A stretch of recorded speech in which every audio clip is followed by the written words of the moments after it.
Mga deboto dagsana sa Minor Basilica of Our Lady of the Most Holy Rosary of Manaoag. Nakatutok doon live si Jasmine Gabriel Galban. Jasmine?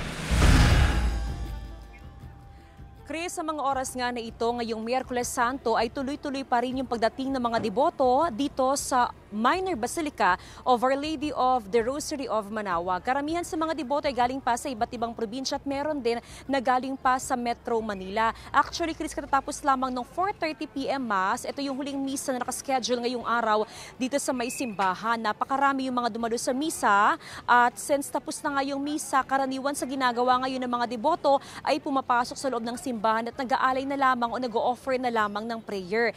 Bukas, Chris, Huwebes Santo, 24 oras na nakabukas ang Minor Basilica of Our Lady of the Rosary of Manaoag. Kabilang sa mga schedule na activity bukas ay yung washing of the feet. Yan ay 5:30 p.m. nakaschedule at pagpatak naman ng 6:30 p.m. hanggang 12 midnight ay yung Eucharistic Vigil. Ibig sabihin, yung mga deboto na galing sa iba't ibang lugar na mag-aalay lakad ay didiretso dito sa Our Lady of Manaoag at dito mismo sa harapan ng simbahan ay nagtitipon-tipon yung mga deboto para doon nga sa Eucharistic Vigil.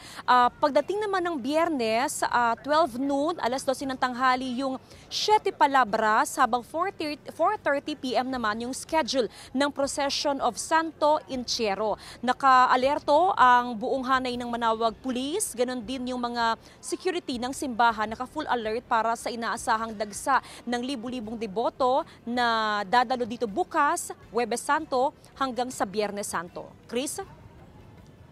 Maraming salamat, Jasmine Gabriel Galban.